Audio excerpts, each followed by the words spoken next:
Estamos de volta para o terceiro e último bloco do nosso programa, conversando sobre o diálogo ecumênico no Brasil, esse diálogo que está vivendo aí com a vinda, inclusive, do Papa Francisco ao nosso país, uma nova fase, através, sobretudo, de ações conjuntas. Aqui você se atentou que é fundamental, com a participação do pastor Márcio, da Igreja Presbiteriana e presidente do CONIC, aqui em Minas Gerais, e também com o Frei Antônio Moser, doutor em teologia e diretor-presidente da editora Voz. Você se atentou que realmente é fundamental o estudo, é fundamental a aproximação, o conhecimento mútuo, para que essas barreiras criadas, esses muros levantados, eles possam de fato cair, salvaguardando as diferenças que se deram ao longo do tempo, possamos realmente trilhar um caminho de unidade. Agora, Frei Antônio Moser, deixa eu dar uma provocadinha aqui e o senhor me ajude nesse aspecto. No Brasil, nós temos essa realidade. O Brasil é um país eminentemente cristão desde a sua origem. E, nesse contexto, a Igreja Católica, ela tem uma predominância, ainda o é, no que diz respeito ao número de fiéis. Mas, ultimamente, vem perdendo, não é, esse número de fiéis. Frei Moser, no contexto ecumênico, à luz do contexto ecumênico, o que o senhor consegue dizer em termos de característica dessa perda? Qual é a causa disto, Frei Moser? Vamos colocar logo no plural, causas, porque certamente tem muitas causas e cada uma das igrejas que foi surgindo deu mais força a uma causa ou outra causa. Eu começaria dizendo o seguinte, uma das causas é que muitos que eram católicos, ou então, vamos dizer, luteranos, das igrejas mais estruturadas, eles efetivamente não eram, ou seja, viviam afastados da sua igreja. E de repente aparece alguém que os fascina pela palavra, pelo convite à leitura da Bíblia, não é? E que na prática a Igreja Católica recuperou com muita força após o Concílio Vaticano II, mas antes não era tanto assim, e tanto assim que eu diria era meio raro a gente ver uma pessoa que se interessasse pela Bíblia, que não fosse destinada ao sacerdócio, à vida religiosa, né? Se interessar profundamente. Um outro fator que me parece que está aí em jogo é o fato de as pessoas quererem sentir mais a presença de Deus. Ou seja, um certo formalismo das igrejas convencionais, não é? Ela, por assim dizer, afasta.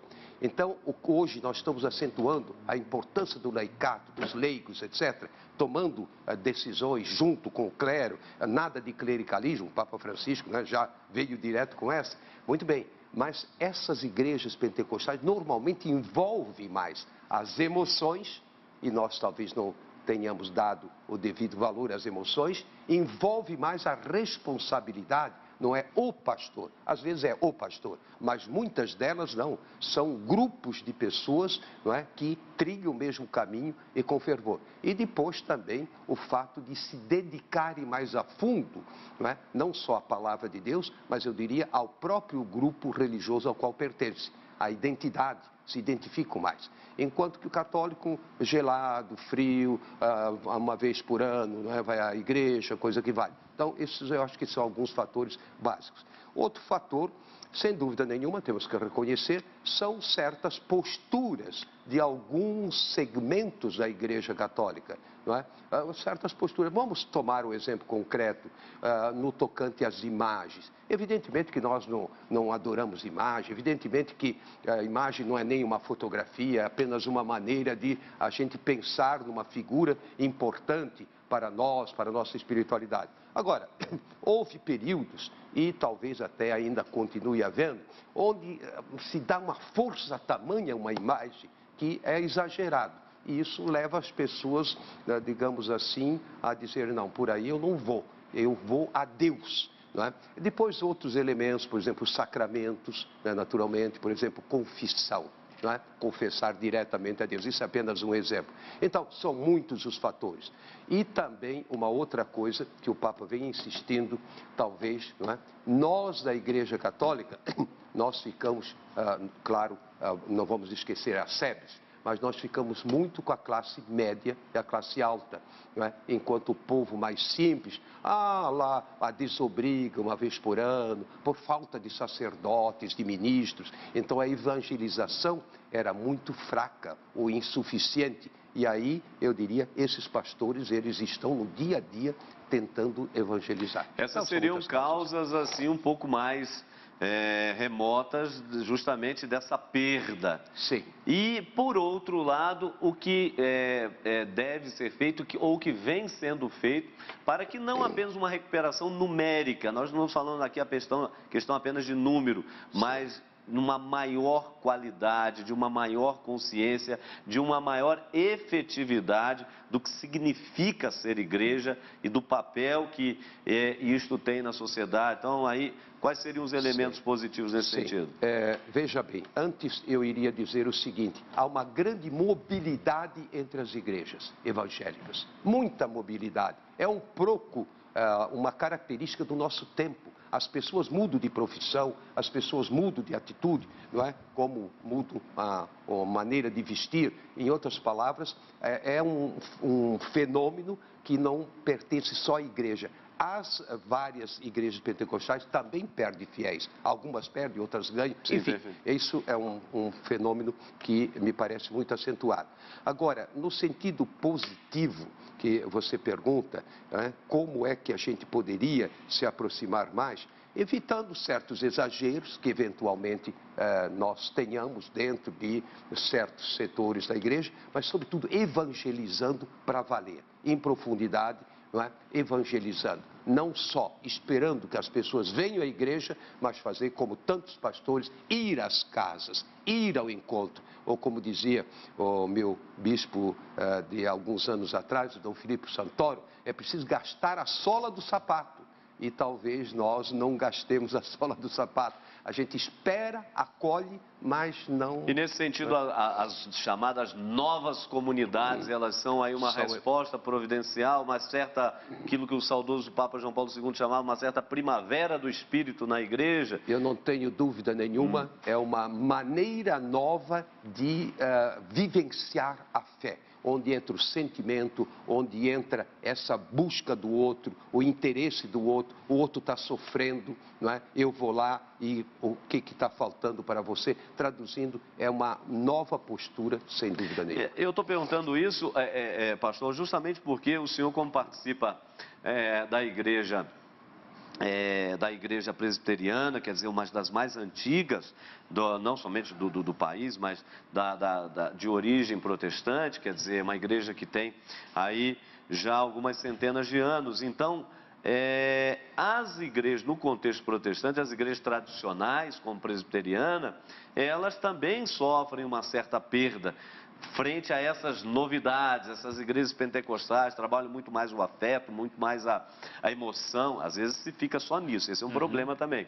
Mas como é que vocês veem o surgimento dessas outras no contexto católico? Não é? As novas comunidades, elas meio que oxigenam os mais antigos, os mais velhos, congregações. O Frei Moser é franciscano, eu sou Canção Nova, quer dizer, o novo oxigena, entre aspas, o velho, obviamente, não é? E o velho enriquece o novo com a sabedoria, com a santidade, etc. e tal. No contexto protestante, só mais a título de curiosidade, o senhor enxerga também dessa maneira, fora os certos exageros? Fora os exageros. A Igreja Presbiteriana no Brasil, ela comemorou 154 anos no 12 de agosto, quando chegou o primeiro missionário presbiteriano, Ashbel Green Simonton. Bom, agora, o que aconteceu? Dentro dela surgiu, então, o chamado Movimento Renovado, uma igreja presbiteriana chamada Renovada. E por aí surgiram outros nomes também de igrejas presbiterianas. Mas eu estou me lembrando aqui de uma socióloga, talvez há 20 anos lá em São Paulo, fez uma pesquisa numa dessas igrejas novas. E uma das conclusões a que ela chegou é o seguinte, que chega o nordestino, principalmente o nordestino em São Paulo, chegava, ele não era ninguém. Entrava numa dessas igrejas, ele era chamado pelo nome. Pronto. Chamar pelo nome é chamar a pessoa. Então, o que o Frei colocou aqui muito bem, as nossas igrejas históricas esqueceram disso, do cumprimento caloroso, aquela acolhida e tudo mais. E nós estamos adotando já, em certas celebrações, um estilo chamado carismático renovado, por causa dessa necessidade de nós aqui na América Latina, principalmente, né? E assim por diante, em outros continentes. África hoje, então, vários países da África já recebem essa influência de de celebrações assim mais dinâmicas e menos só na fala. Mas outro fator importantíssimo são os cânticos. E há cânticos alienantes e há cânticos engajados. E assim por diante entra o assunto também muito poderoso, que é a cura divina.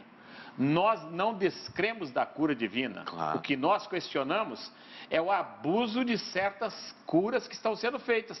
Porque daqui a algum tempo não precisa mais faculdade de medicina nem de enfermagem. Não precisa de mais nada. Pronto, não precisa de mais nada.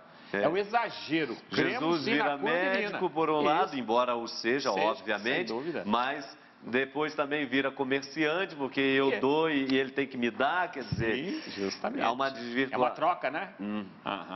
Então, esse é um dos desafios, mas que, caminhando aqui para o final do programa, pastor, por favor, mas também são os impulsos que fazem o diálogo acontecer para que essas coisas possam ser melhor esclarecidas e as pessoas, fundamentalmente, os fiéis que aí estão, quer sejam de nossas igrejas, quer sejam as outras pessoas dessa sociedade pós-moderna, também possam se beneficiar de uma melhor compreensão da fé, de uma fé um pouco mais madura, mais adulta, sem perder em nada a carismaticidade, a dimensão, como o senhor falou, da cura, mas purificando desses apelos terríveis, não é verdade? É por aí que a coisa deve caminhar? E outra coisa, outro fato, fé e política.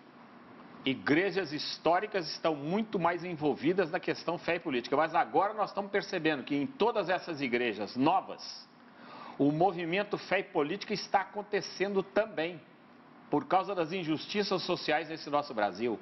Quer dizer, o povo está chegando ao Senado, o povo está chegando ao Congresso Nacional, à Câmara dos Deputados, às câmaras municipais e assim por diante. É claro, contra a violência que está acontecendo também, a gente é contra isso, mas é o povo acordando. Então, isso a igreja tem uma missão muito importante no momento, porque a igreja de Cristo é uma só.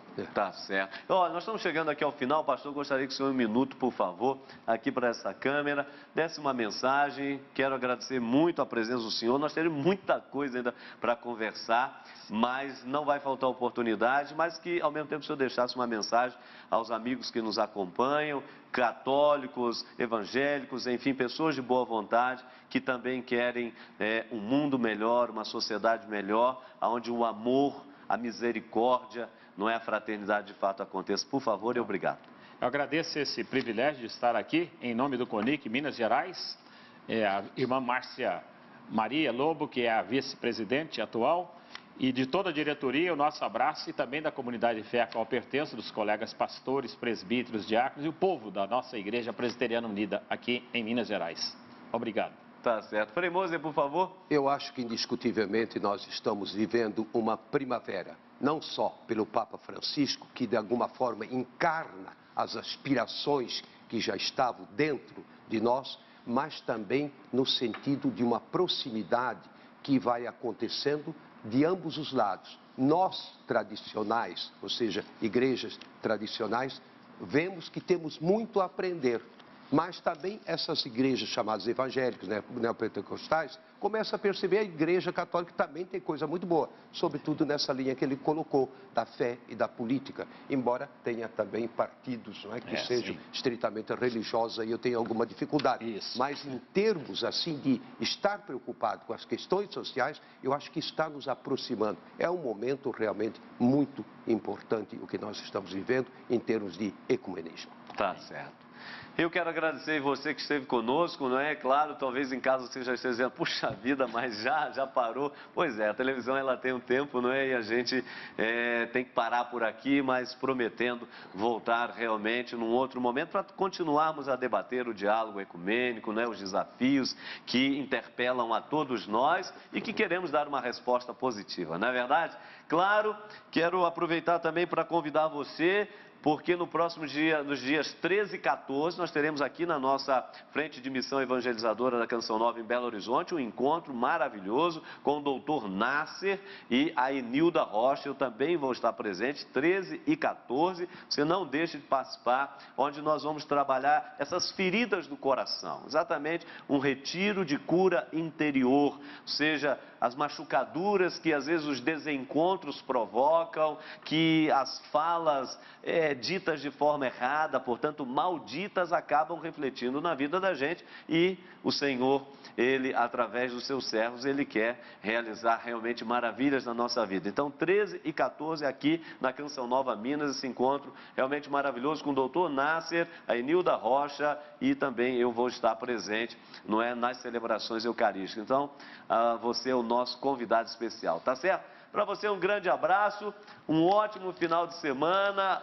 A conversa vai continuar em outras oportunidades, se Deus quiser, mas o desejo do Senhor continua e nós devemos continuar rezando para que todos possam ser um ótimo final de semana e até a próxima sexta, se Deus quiser.